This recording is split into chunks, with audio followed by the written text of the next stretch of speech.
अस्सलाम वालेकुम everyone, welcome to Wiki. And video start करने से पहले मैं आप लोगों को एक चीज़ शेयर कर दूं। मैंने एक गेमिंग चैनल बनाया है बाइट गेमिंग वाईटी के नाम से यूट्यूब पे, जिसका लिंक आपको डिस्क्रिप्शन में मिल जाएगा। इस चैनल पे मैं गेम्स के रिलेटेड काफ़ी वीडियोस अपलोड करने वाला हूं एंड इंशाल्लाह बहुत ही जल्द मैं इसके ऊपर लाइव स्ट्रीमिंग भी स्टार्ट करने वाला हूं, जिसमें मज़े मज़े की गेम्स हम खेलेंगे एंड देन उसके बाद वहाँ पे आपको गिव अवेज भी मिला करेंगे। सो गेमिंग एक्सपीरियंस को एंजॉय करने के लिए एंड अपने गिफ्ट्स को रिडीम करने के लिए इस चैनल को लाजमी सब्सक्राइब कर लें। लिंक आपको डिस्क्रिप्शन में मिल जाएगा। So let's begin.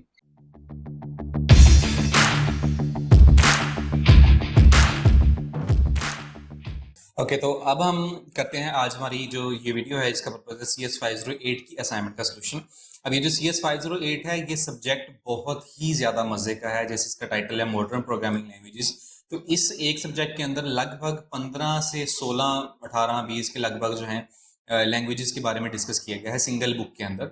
और एक ही बुक के अंदर कुछ बेसिक टेक्निक्स बताई हैं उन लैंग्वेज के अंदर जो है वो काम करने के। एंड उस बेसिक टेक्निक्स की अगर हम बात करें तो उसमें if statement, for loop, while loop, array variables के साथ डील करने का तरीका है। जैसे अगर आप CS201 की बात करते हैं तो जितना मटेरियल CS201 की पहले 10 लेक्चर्स में है, उतना ही मटेरियल इस पूरी बुक के अंदर है, लेकिन मल्टीपल लैंग्वेजेस का, 15 से 20 लैंग्वेजेस का।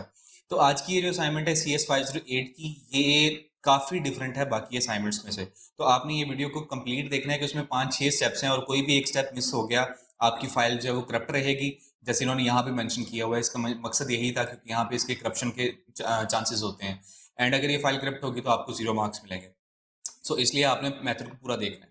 तो अगर हम इसकी सबमिशन डिटेल्स के बारे में देखें तो इसके अंदर आपने दो चीज़ें देनी है। एक तो आपने अपनी कोड की फाइल देनी है .sno। SNO जो है वो स्नोबॉल की एक्सटेंशन होती है, तो एक आपने स्नोबॉल देनी है और दूसरी आपने GF देनी है, आई मीन गिफ देनी है। ठीक है। अब ये गिफ्ट जो आपने प्रोवाइड करनी है, ये कैसे है कि हमने जो यहाँ पे एक्सटेंशन चलानी है, हमने जो फंक्शनलिटी रन करनी है, उसका जो भी पर्पस जो है हम स्क्रीन के ऊपर परफॉर्म करेंगे, अपने कोड को जब हम रन करेंगे तो उसकी जो एग्जीक्यूशन है वो हमने रिकॉर्ड करके उनकी एक जो है वो GF गिफ्ट बना के देनी है। और हमने 2 फाइल्स प्रोवाइड करनी है। ठीक है। तो अब पहले सबसे पहले मैं आपको बता दूं कि आपने ये गिफ फाइल जो है वो कैसे बनानी है। उसके लिए आप कोई भी रिकॉर्डिंग सॉफ्टवेयर यूज कर सकते हो जो गिफ फाइल या GIF या जिफ फाइल जो है वो बना के देता है। इसके लिए उन्होंने रिकमेंड किया हुआ है स्क्रीन टू गिफ। तो मैं ये वाला पोर्शन नहीं बताऊंगा, ये मोस्टली लोगों को पता होगा कि कैसे एक स्क्रीन को रिकॉर्ड करना है। या अगर आपको नहीं भी पता तो मेरी CS508 की पुरानी एक वीडियो बनी हुई है जिसके अंदर ये मैंने ये सेम मेथड बताया है। वो पिछले सेमेस्टर की वीडियो है, मैं उसका लिंक आपको डिस्क्रिप्शन में दे दूंगा। टाइम मार्क करके आप जैसे उस लिंक को ओपन करोगे, आपके सामने डायरेक्टली ये गिफ्ट बनाने वाला मेथड जो है वो स्टार्ट हो जाएगा। आपको पूरी वीडियो नहीं देखनी पड़ेगी, तो आप उसमें देख सकते हैं। तो सबसे पहले आपने क्या करना है कि वो वीडियो जैसे उसमें बताया होगा मैंने कि आपने यहाँ पे ये वाला सॉफ्टवेयर जो है वो डाउनलोड करना है, इसको इंस्टॉल करना है और अपनी स्क्रीन को जो है वो रिकॉर्डिंग पे लगा लेना है। लेकिन तब जब आपने एग्जीक्यूशन करनी है, एग्जीक्यूशन करने से पहले हमने क्या करना है वो हम देखते हैं अपने क्वेश्चन फाइल के अंदर। तो ये जो क्वेश्चन फाइल है ये सारी मैंने रीड की हुई है और इसके अंदर 2 से 3 प्रॉब्लम्स हैं जो बहुत से स्टूडेंट्स को फेस हो सकती हैं। हो सकता है अभी तक उसने किसी ने नोटिस ना लिया हो। वो ये कि हमने यहाँ पे एक ऐसा स्नोबॉल का प्रोग्राम लिखना है जिसको जब हम एग्जीक्यूट करें तो एग्जीक्यूशन के बाद वो हमारे VUID को लेते हुए उसके जो आखिरी 4 डिजिट्स हैं उसके अकॉर्डिंग एक लूप जो है वो चलाए। अब वो सिंगल लूप नहीं है, एक्चुअली नेस्टेड लूप है। तो ये वाले जो 2 आईडीज होंगी, इसकी आउटर लूप, और ये वाली जो 2 आईडीज होंगी इनकी इनर लूप चलानी है। एंड हो सकता है कि आपकी आईडी के ये 2 हिस्से या ये 2 हिस्से जीरोज हों। For example BC170400057। ठीक है, फॉर एग्जाम्पल ये हो सकता है किसी की आईडी हो। तो अब यहाँ पे 2 जीरोज आ रहे हैं।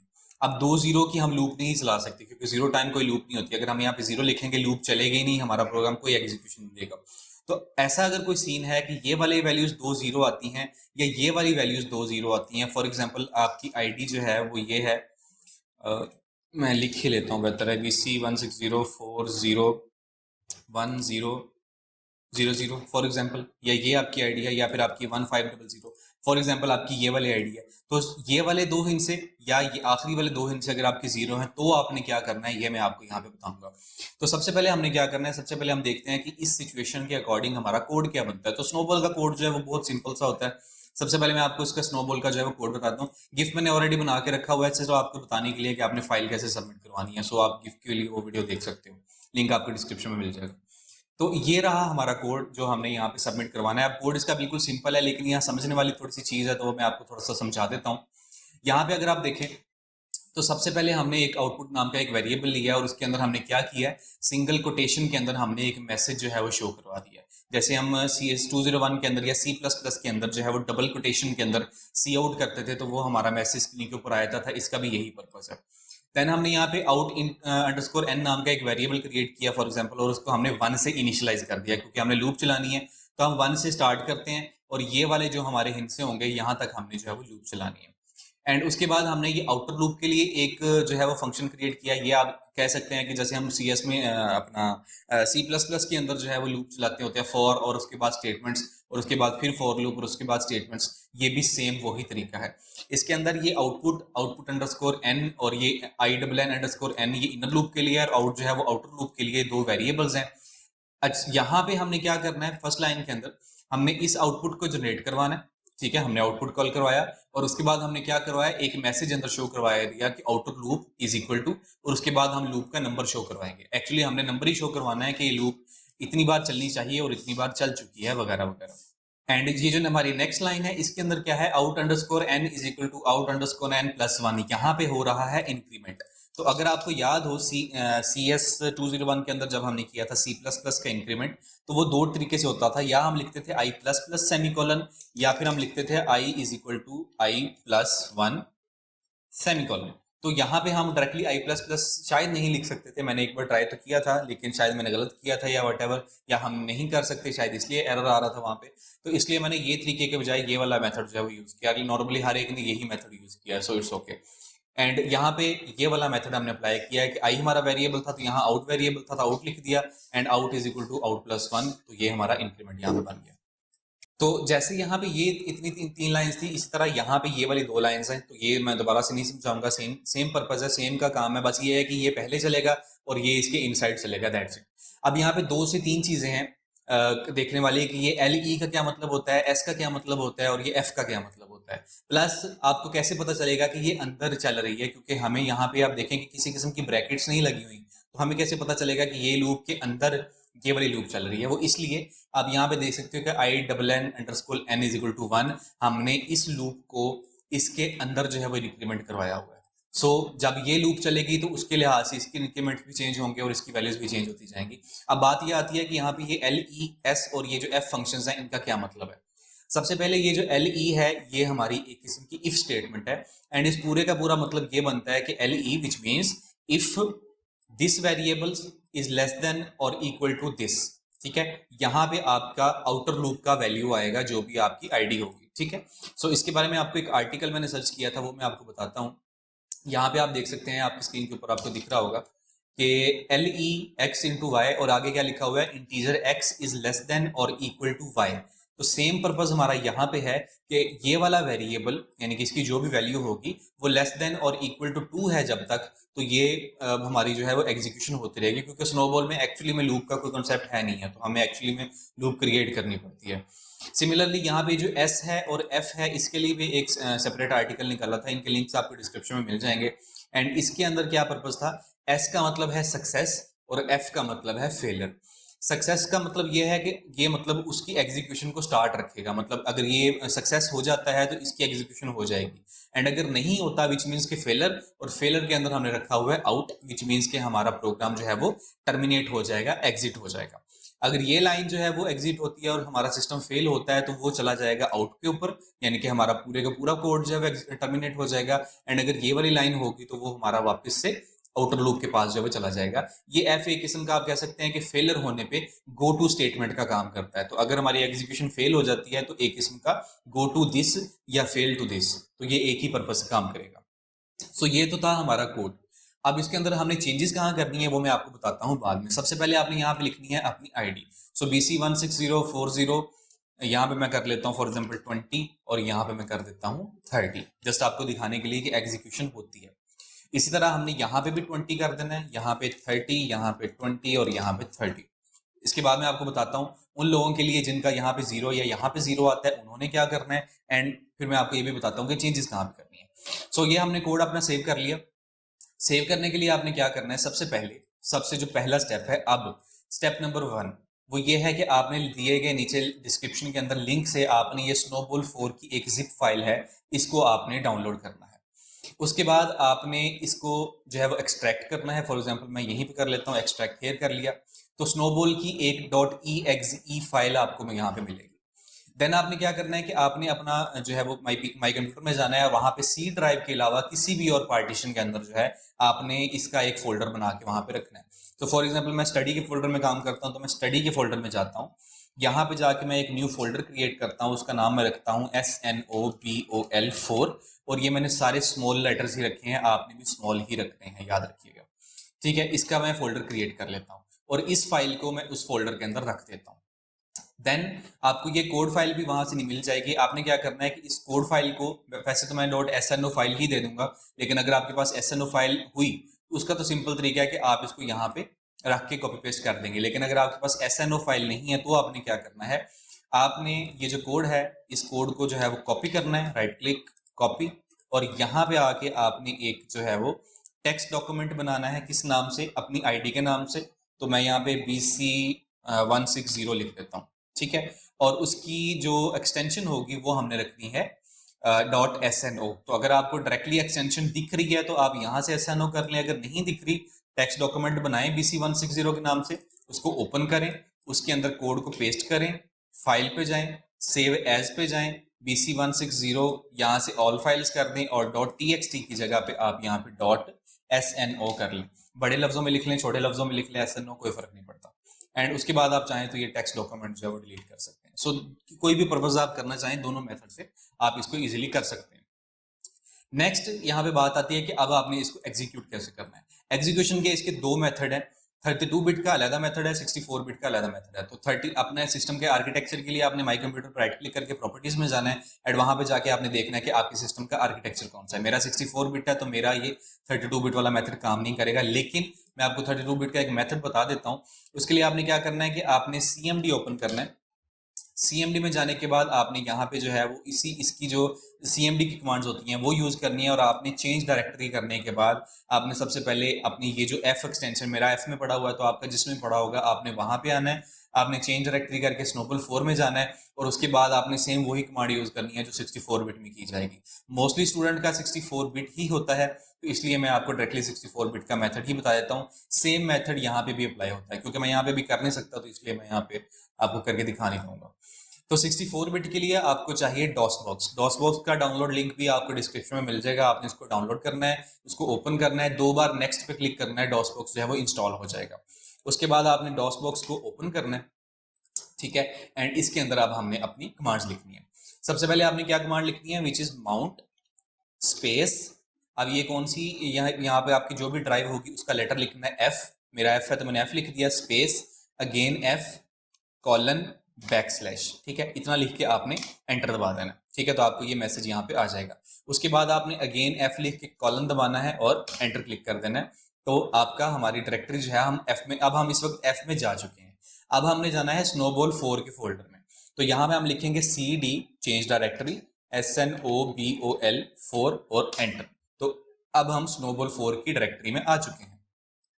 इसके बाद आपने क्या करना है, यहाँ पे आपने लिखना है ये वाली, ये जो एक्सटेंशन है हमारी, ये जो एग्जी फाइल है, इसका नाम SNOBOL4, ठीक है, स्पेस, इसके बाद अब आपने लिखना है अपनी फाइल का नेम विच इज BC160, ठीक है, और कुछ नहीं लिखना, स्पेस और /Q जो है आप समझ सकते हैं कि इसकी एग्जीक्यूशन के लिए काम करता है, ठीक है। तो Q मतलब यहाँ पे होगा कि इस फाइल को एग्जीक्यूट किया जाए। तो ये वाली कमांड आपने यहाँ पे लिखनी है, दोबारा रिपीट करता हूँ, SNOBOL4 स्पेस फाइल का नेम स्पेस /Q, और इतना लिख के आपने एंटर क्लिक कर देना है। और यहाँ पे आप देख सकते हैं कि मेरी जो लूप है वो एग्जीक्यूट जो है वो हो चुकी है। लेकिन डॉसबॉक्स में एक ड्रॉबैक है कि हम इसको स्क्रॉल करके जो है वो ऊपर नीचे नहीं ले जा सकते। तो अब मैं क्या करता हूँ, उसके अंदर प्रोग्राम में चेंजेस भी करता हूँ, आपको बता भी देता हूँ कि चेंजेस करनी कैसे हैं, एंड एक छोटी लूप रन करता हूँ ताकि आपको इसकी पूरी एग्जीक्यूशन दिखा सकूँ। एंड मैं दोबारा आपको रिपीट करवा दूं कि ये जो हमने अभी एग्जीक्यूशन की थी, इसी एग्जीक्यूशन को रिकॉर्ड करके आपने उसकी गिफ फाइल बना के देनी है। उसका मेथड आपको दूसरी वीडियो के जो है वो अंदर मिल जाएगा। तो अब मैं क्या करता हूँ, इसको राइट क्लिक करता हूँ और इसको मैं एडिट करता हूँ एज ए नोटपैड। एंड यहाँ पे अब आपने क्या करना है, सबसे पहले आप अपनी बात देखें, सबसे पहली चेंजेस करनी है आपने यहाँ पे आपने अपनी आईडी लिखनी है, ठीक है। तो फॉर एग्जाम्पल BC16040, और उसके बाद मैं कर देता हूँ 0203, ठीक है। 0203 मैं यहाँ पे लिख देता हूँ ताकि मैं एक लूप को 2 बार चलाऊं और दूसरी लूप को 3 बार चलाऊं, तो इतना एक स्क्रीन के ऊपर दिख जाएगा मुझे।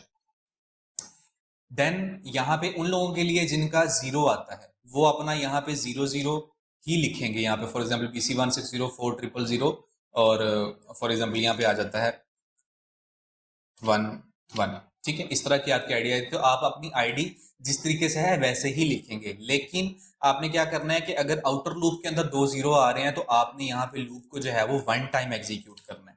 यहाँ पे भी 1 टाइम आएगा और इस आउट वाले के अंदर भी 1 टाइम आ जाएगा, ठीक है। अगर आपकी बाहर वाले ये जो आखिरी 2 डिजिट्स हैं अगर ये 0 हैं तो आप क्या करेंगे, आप अपनी जो अपनी इनर लूप है उसको 1 टाइम जो है वो एग्जीक्यूट करेंगे। सो आप फॉर एग्जांपल यहाँ पे आपकी आईडी बनती है BC160401100 फॉर एग्जांपल, तो आप क्या करेंगे, आपकी आउटर लूप जो है वो 11 टाइम्स चलेगी, ठीक है। और आपकी जो इनर लूप है वो आप इसको 1 बार चलाएंगे। ये सिर्फ उन लोगों के लिए है जिनकी 0 आईडी आती है। यहाँ पे आखिरी के जो 4 हिस्से हैं इसमें अगर 00 जो है वो आ रहा है, मतलब ये भी 11 की जगह 0 है, जैसे ये भी 0 है, तो ये उन लोगों के लिए है कि वो उस लूप को 1 टाइम चलाएंगे जिस भी कंडीशन में 0 आता है। बाकी आप लोगों ने अपनी आईडी के एग्जैक्ट वर्ड्स ही यूज करने हैं। सो अगर यहाँ पे आईडी है BC160400203, ये इसलिए है कि कोई लोग जो है वो छोटी चले, तो यहाँ पे हमने क्या करना है, आउटर आईडी का ये जो 02 है यहाँ पे मैंने 2 लिख देना है और ये जो आउट वाला है यहाँ पे भी 2 लिख देना है। यहाँ 2 जगहों पे हमने आउटर आईडी शो करवानी है, ठीक है। और उसके बाद ये वाला पहला 3 और ये वाला भी जो है वो 3, यहाँ पे इन 2 जगहों पे हमने जो है वो इनर आईडी शो करवानी है। यहाँ पे पहला LE इसके अंदर इनर आईडी, और यहाँ पे भी आप इसके वेरिएबल से देख सकते हैं, आउटर N के साथ जो है वो आउटर आईडी आएगी, इनर वाले के साथ जो है वो इनर आईडी आएगी, ठीक है। इसको मैं सेव कर लेता हूँ और इसको मैं मिनिमाइज कर देता हूँ। अब मैं दोबारा डॉस बॉक्स में जाता हूँ एंड अब मैं आपको एग्जीक्यूट करके दिखाता हूँ, ये सेम टू सेम एग्जीक्यूट हो जाएगा। सो अगेन माउंट F_F:\, उसके बाद F:, एंड उसके बाद फिर हमने करनी है चेंज डायरेक्टरी टू snowball4, ठीक है। एंड उसके बाद snowball4 स्पेस BC160 /Q, ये लिख के एंटर दबा दिया। एंड यहाँ पे देखें no syntax errors detected, VUID is BC160402003 ठीक है। आउटर लूप एक बार चली, आउटर लूप 2 बार चली और उसके बाद जो है वो इनर लूप की बारी आ गई। इनर लूप चली, इनर लूप चली, फिर आउटर लूप की बारी आ गई, फिर इनर लूप चली, फिर इनर लूप चली, फिर इनर लूप चली, ठीक है। सो आउटर लूप ने एक बार चलना है और उसके बाद इनर लूप ने 3 बार चलना है, फिर आउटर लूप ने दूसरी बार चलना है और इनर लूप ने जो है वो 3 बार चलना है, ठीक है। इसी तरह ये सॉन चलता रहेगा, क्योंकि आउटर लूप की लिमिट 2 बार थी तो आउटर लूप 1 और आउटर लूप 2 जो है वो चल चुकी है, और इनर लूप की जो 3 बार थी तो वो दोनों बार जो है वो 3 मरतबा चल चुकी है और हमारा प्रोग्राम जो है टर्मिनेट हो गया। अब आपने करना क्या है, जब रिकॉर्डिंग कब स्टार्ट करनी है, आपने अपना CMD या डॉस बॉक्स जब आपने ओपन करना है तो आपने अपनी रिकॉर्डिंग को स्टार्ट कर लेना है। आपने ये वाला जो प्रोसेस था माउंट वाला, ये प्रोसेस को एग्जीक्यूट करना है। जब आपके सामने वो आउटपुट स्क्रीन जो है वो चल जाएगी, फॉर एग्जांपल इस तरीके से माउंट F_F:/, ठीक है, सॉरी माउंट F_F:/, ठीक है। इसके बाद हमने F के अंदर डाइव इन कर देना है, उसके बाद हमने यहाँ पे जाना है चेंज डायरेक्टरी। अब आपने डॉस बॉक्स ओपन किया, रिकॉर्डिंग आपने स्टार्ट कर दी, ये सारा कोड आपने रिकॉर्डिंग के अंदर लिखते हुए दिखाना है, ठीक है। snowball4 के अंदर आप चले गए, उसके बाद snowball4 space BC160 space /Q, enter दबा दिया, आपका आउटपुट जो है सामने आ गया। अब आपने रिकॉर्डिंग को बंद कर देना है। देन उस मेथड को जो मैंने दूसरी वीडियो में बताया हुआ है, उस मेथड को यूज करते हुए आपने अपनी वीडियो को गिफ के अंदर कन्वर्ट करना है, और कन्वर्ट करने के बाद आपने क्या करना है, 2 फाइलें, एक हमारी ये वाली कोड फाइल, ठीक है, इसको मैं यहाँ साइड पे कर देता हूँ, एक हमारी ये कोड फाइल और एक हमारी ये गिफ फाइल, ठीक है, इसको यहाँ ले आता हूँ। अब ये 2 फाइल्स हैं हमारी, इसको मैं थोड़ा सा बड़ा करके दिखाता हूँ आपको। एक हमारी ये code.sno फाइल और एक हमारी ये गिफ फाइल, ये आपने ये कंपाइलर नहीं देना उनको, ये 2 फाइल्स को आपने सिलेक्ट करना है, इस पर राइट क्लिक करना है। अगर आपके पास WinRAR या 7-zip वगैरह है तो आप उसके थ्रू आर्काइव कर सकते हो, अदरवाइज आप send to compress zip file के ऊपर क्लिक करेंगे तो ये आपकी जो फाइल है वो जिप के अंदर जब आ जाएगी, एंड आपकी इस फाइल का नेम भी आपकी अपनी आईडी होनी चाहिए। अब इस जिप फाइल के अंदर हमारी 2 फाइल्स पड़ी हुई हैं, कोड फाइल और गिफ फाइल, ठीक है। आपने इस जिप फाइल को जो है वो सबमिट करवाना है। जब जैसे हम आम असाइनमेंट जमा करवाते हैं सेम उसी तरह आपने वहाँ सबमिट पे जाना है और आपने ये जिप फाइल या RAR फाइल या .7 जिप फाइल को भी जो भी एक्सटेंशन आप बनाते हैं आपने वो वाली फाइल जमा करवानी है जिसके अंदर ये 2 फाइल्स पड़ी होंगी, ठीक है। तो ये था सोल्यूशन CS508 का। अगर आपको इसमें कोई भी डिफिकल्टी हो तो आप मुझे पूछ सकते हैं, एंड अगर आपके पास रिसोर्सेज नहीं है या ऐसा कुछ इशू है तो ये असाइनमेंट आपको पेड भी मिल जाएगी, मैं आपको बनवा दूंगा। मेरे पास खुद टाइम नहीं है बनाने का, लेकिन मैं आपको अपनी टीम से जो है वो बनवा दूंगा। So thanks for watching this video, और अगर आपको कोई भी क्वेश्चन वगैरह हुआ तो आप कमेंट सेक्शन में पूछ सकते हैं। टेक केयर, अल्लाह हाफिज।